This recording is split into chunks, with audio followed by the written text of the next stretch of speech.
Eu também acho, é sem anistia. E é por isto que eu vou complementar aquilo que Vossa Excelência não me deixou complementar. A anistia, este relatório concedeu ao ministro Flávio Dino. De verdade. A anistia, essa anistia não vai prosperar no curso dos acontecimentos. E aproveito para retificar a réplica que a minha querida senadora Elisiane Gama fez, quando eu consegui dizer, apesar da censura do equilibradíssimo e admiradíssimo amigo Arthur Maia, eu não consegui explicar o que era do meu direito. O meu argumento foi contestado hoje pela manhã. E eu disse, a senhora está citando uma ação civil originária da Bahia. E está aqui na página 906 do seu relatório. Para sanar qualquer dúvida sobre a impossibilidade do uso da Força Nacional, aí vai. Só está faltando para melhorar a paisagem aqui o deputado Paulo Magalhães, mas ele deve estar me ouvindo. Aqui, ó. Aí. Foi só um mandado de segurança utilizado para dar anistia ao ministro Flávio Dino. Ele tinha a força da segurança e não usou. São 6 capitulações. A primeira é artigo 301 do Código de Processo Penal. Cidadão ou policial que se omite é corresponsável, é cúmplice, é patrocinador do que vai ser feito. E não bastasse isso, eu também mencionei, e o deputado há pouco referiu detalhadamente, o André, a omissão, quer dizer, não indiciar. Precisa de mais, precisava que desenhe? Tinha que desenhar. O ministro do GSI, Gonçalves Dias, enunciou a frase que vai dar sequência a essa novela. Vamos ter problemas. Vocês acham que ele disse isso às 8h56 da manhã do domingo, sabendo pouco? E foi num diálogo exatamente com o Saulo, que era o número 1 da ABIN. Ele era o número 1 do GSI e aquele era o número 1 da ABIN. Vamos ter problema. E fez nada. E ainda falam mal do Pôncio Pilatos. Cá para nós. É um nível de exigência absurdo. Portanto, eu fico feliz porque o grupo me concedeu o direito, já que a minha querida amiga Elisiane Gama não incluiu nas suas retificações eu estou ocupando esse espaço do encaminhamento para respeitosamente dizer os argumentos empregados para dar essas 2 anistias bastam para tornar o conjunto da obra prejudicada. A obra está prejudicada. Nós não conseguimos trazer a Força Nacional, não conseguimos chamar o chefe da Força Nacional e, apesar de lamber os beiços com vontade de vir aqui, não tivemos esse privilégio de trazer o ministro da Justiça e da Segurança Pública. Portanto, bastam estas 2 flagrantes omissões recidivas para que nós tenhamos que encaminhar um não que vai prosperar, porque este sim vai ter muito pouco valor no futuro. E o não vai prosperar na sequência do que a sociedade democraticamente vai apurar e conhecer. Muito obrigado.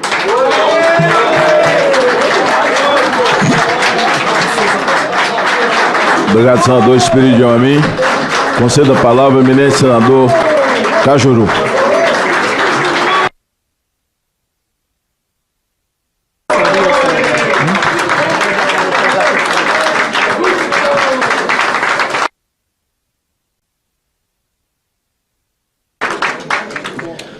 Bom, inicialmente, Deus e saúde a todos e todas aqui presentes e aqueles que nos acompanham por todo o Brasil através de meios de comunicação.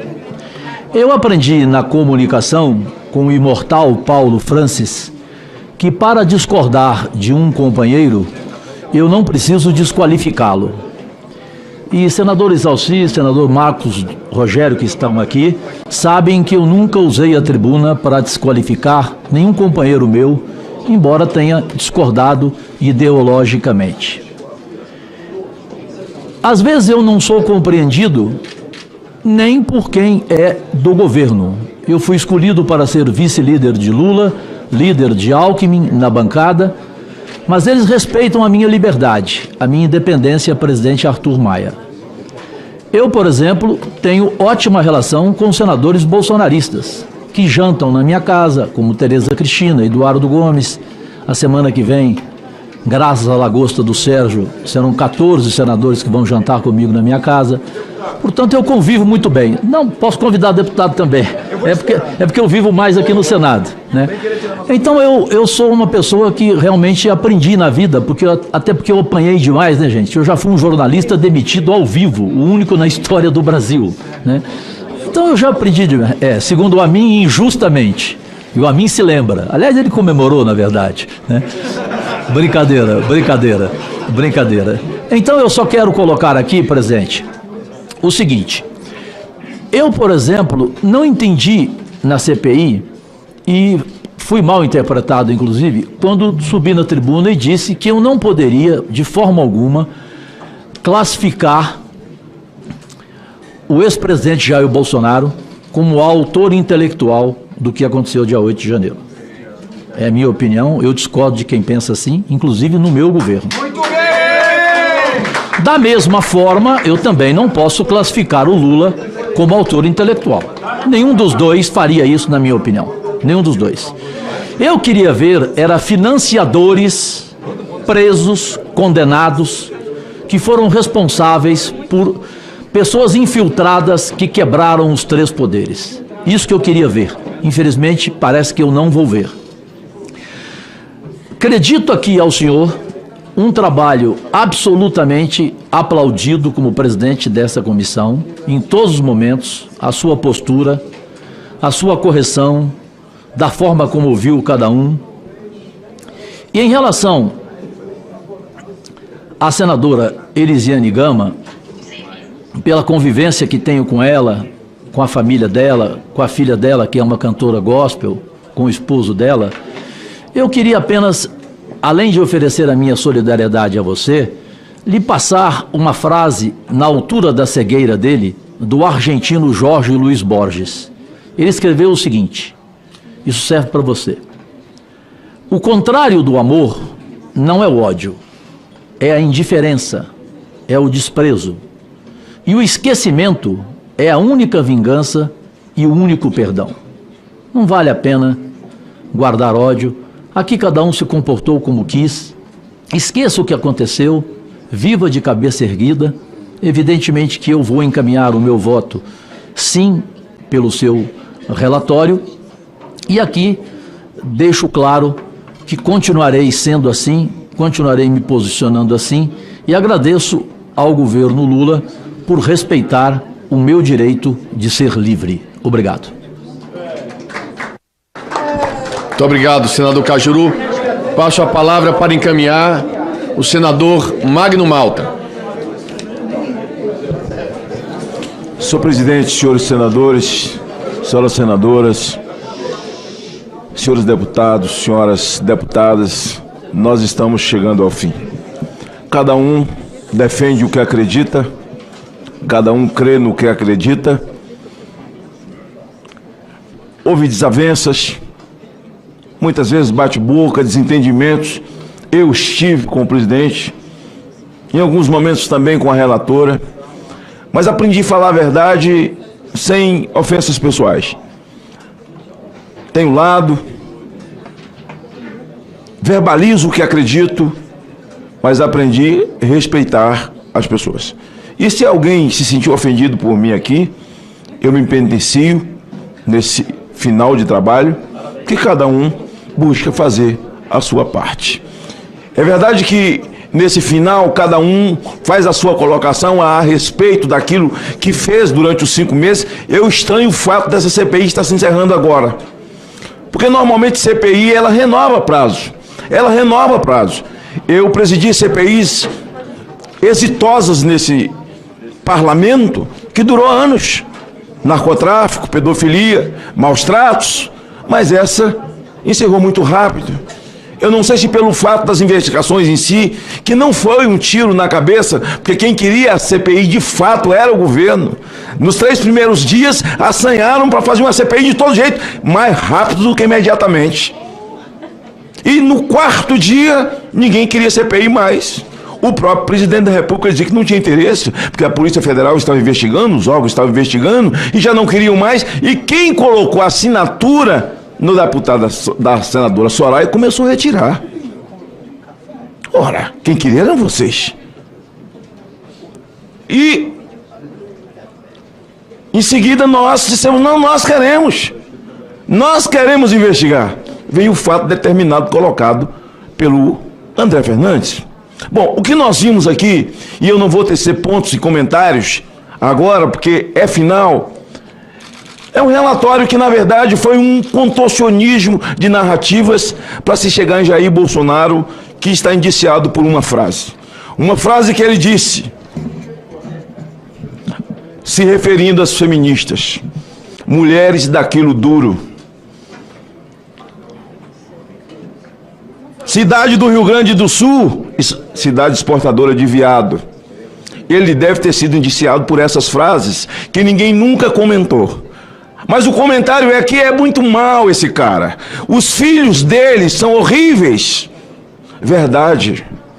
2 meninos traquinos que ninguém nunca defendeu. Os 2 meninos de Lula.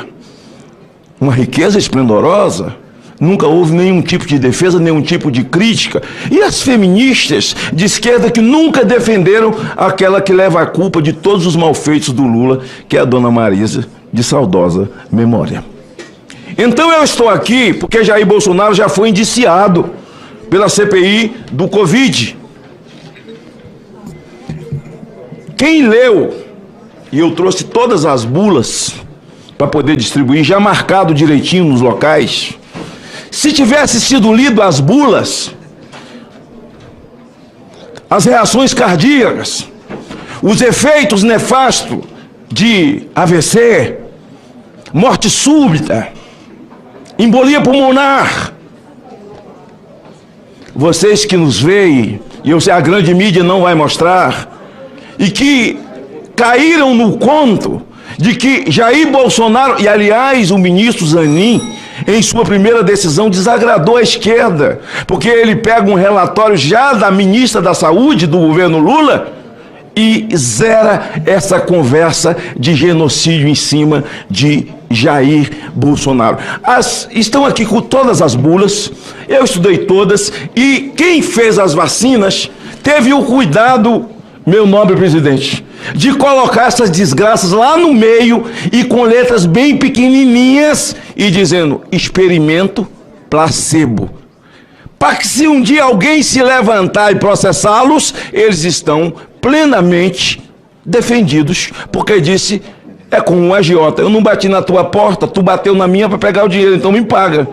Eu não forcei você tomar nada, eu estou dizendo que está aqui. Então ele está indiciado por isso também. Aí Zanin vai lá, toma uma atitude, dá uma canetada. Eu até tomei um susto, não é?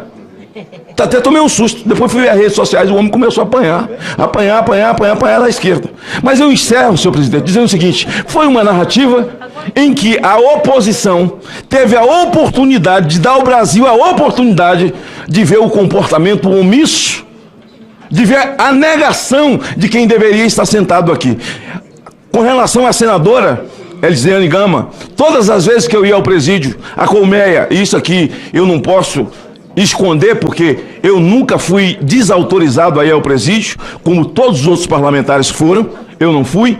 Todas as vezes que fui à colmeia, todas as vezes que fui à Papuda, eu ligava para ela, eu falava com ela, estou saindo da Papuda, estou saindo da colmeia, ouvia todas as pessoas, onde é que você estava? Eu estava em tal lugar. Você quebrou o quê? Nada, você está sendo investigado, vai ser investigado. E essas imagens mostrariam essa verdade. E ela me ouvia calada o tempo inteiro.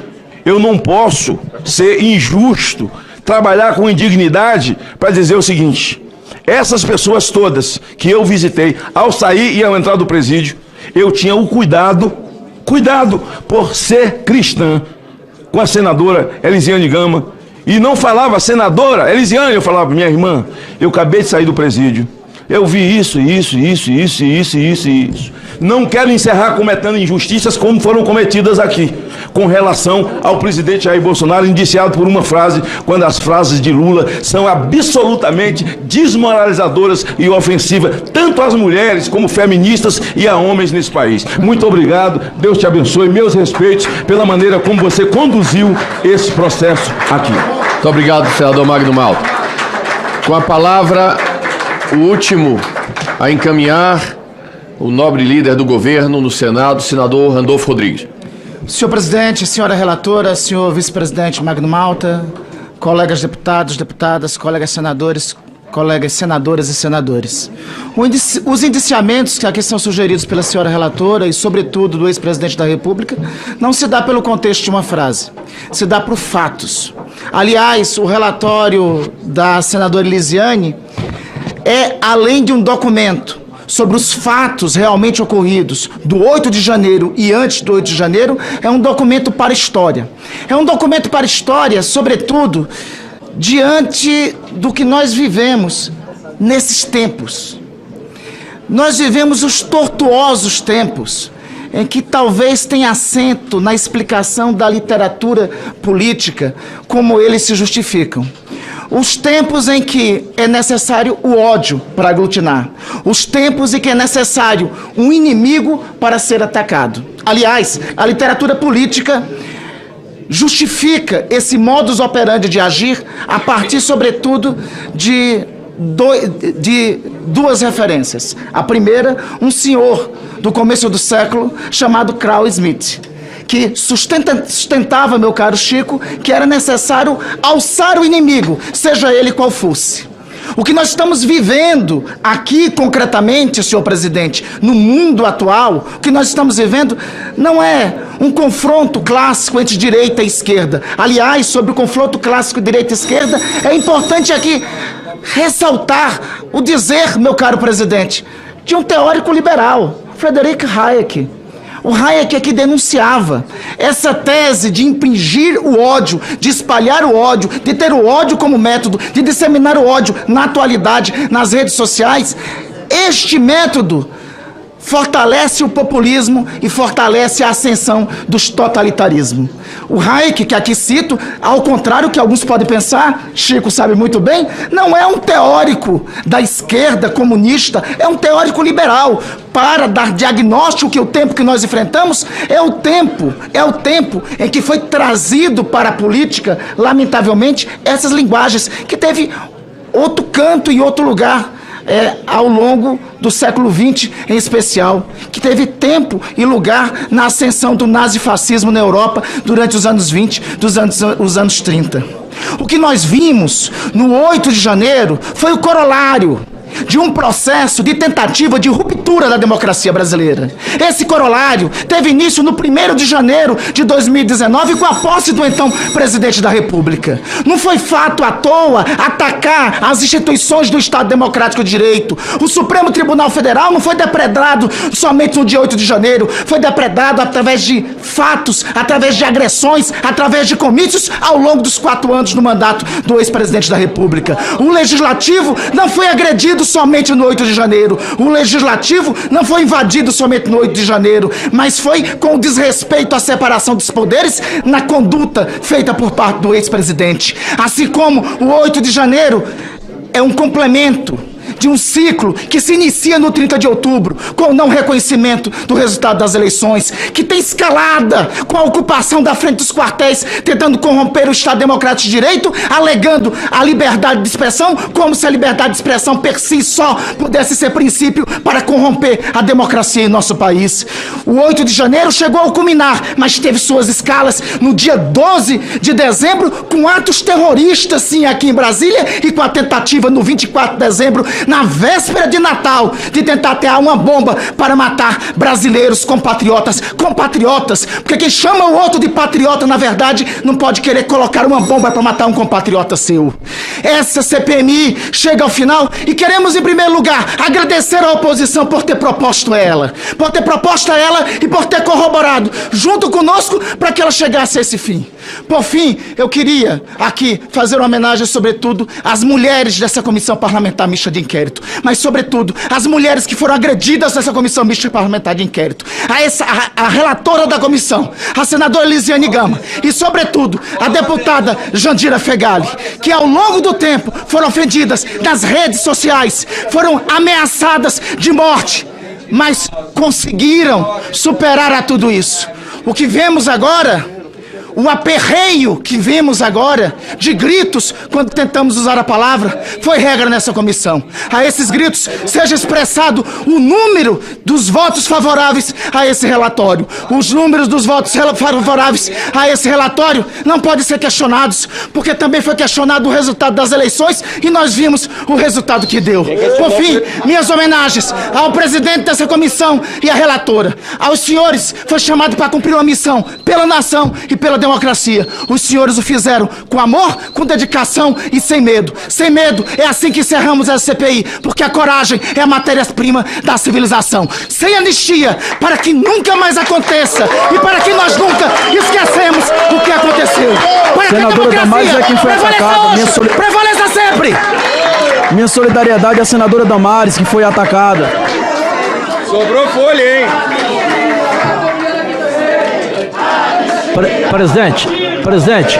Presidente, pela ordem, 10 segundos só, 10 segundos.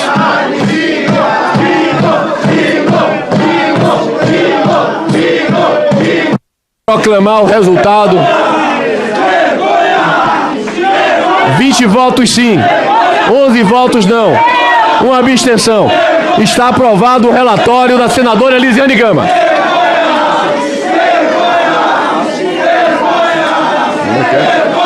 Nada mais havendo a tratar, havendo número regimental, coloque em votação as atas da 22ª e 23ª reuniões, solicitando a dispensa de suas leituras. Os senhores deputados e senadores que aprovam permaneçam como se encontram. As atas estão aprovadas. Não havendo nada mais a tratar, agradeço a presença de todos e declaro encerrados os trabalhos da Comissão Parlamentar Mista de Inquérito dos Atos de 8 de janeiro. Muito obrigado a todos.